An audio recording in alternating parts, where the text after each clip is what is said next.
Hello, good morning and welcome. आज हम देखेंगे कि इंटरेस्ट रेट फ्यूचर्स के केस में प्राइसेस को कैसे डिटरमाइन किया जाता है। तो जैसा कि हमने पहले देखा था कि ट्रेजरी बॉन्ड फ्यूचर्स के केस में जो शॉर्ट पोजीशन होल्डर होता है उसके पास चॉइस होती है वो कौन सा बॉन्ड डिलीवर करे जो उसको चीपेस्ट टू डिलीवर पड़ता है और किस टाइम पे वो उसको डिलीवर करे। तो इस वजह से एक ट्रेजरी बॉन्ड फ्यूचर्स कॉन्ट्रैक्ट की जो प्राइस होती है उसको डिटरमाइन करना ईजी नहीं होता। तो एक थियोरेटिकल अगर हम वैल्यू कहें ट्रेजरी बॉन्ड फ्यूचर्स के प्राइस की, वो वैल्यू निकालना डिफ़िकल्ट होता है क्योंकि एग्जैक्ट डेट जिस पे शॉर्ट पोजीशन होल्डर बॉन्ड को डिलीवर करेगा और एग्जैक्ट बॉन्ड जिस बॉन्ड को डिलीवर करेगा उनकी वजह से उस वैल्यू में चेंजेस आएंगे। लेकिन अगर हमको चीपेस्ट टू डिलीवर बॉन्ड कौन सा बॉन्ड है ये पता हो और डिलीवरी डेट एग्जैक्टली नोन हो तो एक ट्रेजरी बॉन्ड फ्यूचर्स कॉन्ट्रैक्ट को एक ऐसे फ्यूचर्स कॉन्ट्रैक्ट की तरह देखा जा सकता है जिसमें जो अंडरलाइंग सिक्योरिटी होती है जो कि बॉन्ड है वो एक नोन इनकम प्रोवाइड करता है। तो जो futures price for an asset providing known income उसका हमने फॉर्मूला देखा था, वो होता है F0 is equals to S0 minus I whole into e raise to the power r t, जहाँ पर आई होता है present value of the income provided by the asset. एक सॉल्व न्यूमेरिकल एग्जाम्पल देखते हैं। Suppose that in treasury bond futures contract it is known that the cheapest to deliver bond will be at 12% coupon bond with a conversion factor of 1.6. Suppose also that it is known that delivery will take place in 270 days. Coupons are payable semi-annually on the bond. Assume that the current quoted price is $115. एक timeline देखते हैं जो कि question का ही एक part है। तो इसमें जो करंट टाइम है जहाँ पर फ्यूचर्स कॉन्ट्रैक्ट साइन किया जाता है, जो पहली कूपन पेमेंट है उससे 60 डेज पहले की जा चुकी है। जो नेक्स्ट कूपन पेमेंट है वो उससे 122 डेज़ के बाद है। जो मेच्योरिटी ऑफ कॉन्ट्रैक्ट है वो सेकंड कूपन पेमेंट के 148 डेज़ के बाद है। एंड जो नेक्स्ट कूपन पेमेंट होगी वो मेच्योरिटी के 35 डेज़ बाद है। So first coupon payment and second coupon payment के बीच में 60 प्लस 122 डेज़ यानी 172 डेज़ का डिफरेंस है। The rate of interest with continuous compounding is 10% per annum. अब कैश प्राइस निकालते हैं बॉन्ड का। सो हमने ऊपर फॉर्मूले में देखा था cash price is equals to quoted price plus accrued interest.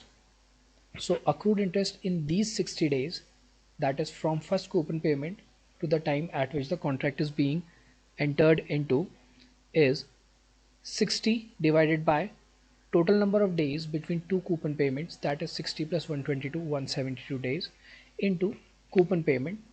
So according to the question 12% coupon is being paid annually and coupons are payable semi-annually, so 6% is being paid semi-annually or $6 per $100 is being paid at a coupon payment date.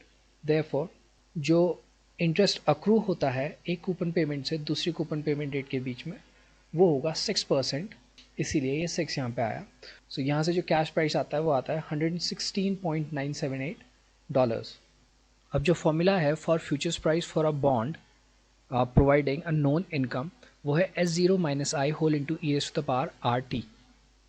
सो इस case में अब हमको आई निकालना है। S0 हम निकाल चुके हैं जो कि है 116.978 यानी स्पॉट प्राइस यानी कैश प्राइस जो बॉन्ड का होता है वो होगा quoted price plus accrued interest.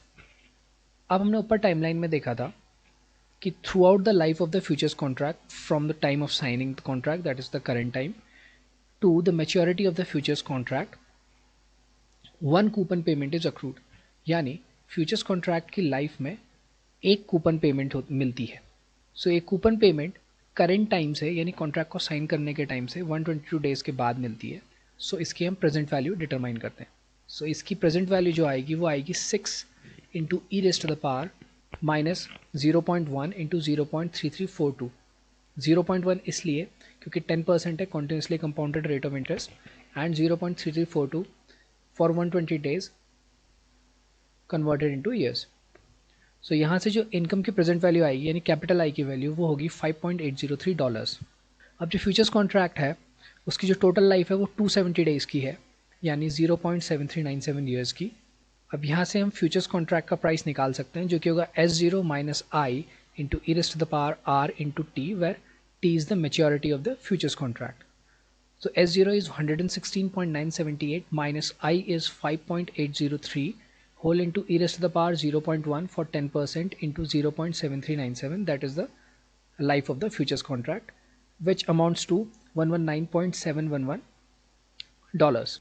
अब यहाँ पे न्यूमेरिकल ख़त्म नहीं होता है, क्योंकि ऊपर टाइमलाइन में देखते हैं सेकंड कूपन पेमेंट डेट के बाद 148 डेज़ का जो इंटरेस्ट होता है वो अक्रू होता है till the maturity of the futures contract. So इस 148 डेज़ के अक्रूड इंटरेस्ट को हमको इस फ्यूचर्स प्राइस से जो हमने अभी डिटरमाइन किया 119.711, इससे सब्ट्रैक्ट करना पड़ेगा। सो यहाँ पर सब्ट्रैक्ट करते हैं 119.711 minus accrued interest for 148 days, that is 148 upon 148 plus 35 into 6। ये 148 प्लस 35 कैसे आया? Second coupon payment and last coupon payment के बीच में 148 प्लस 35 डेज का डिफरेंस है। सो इसीलिए जो total period between two coupon payments is 148 plus 35।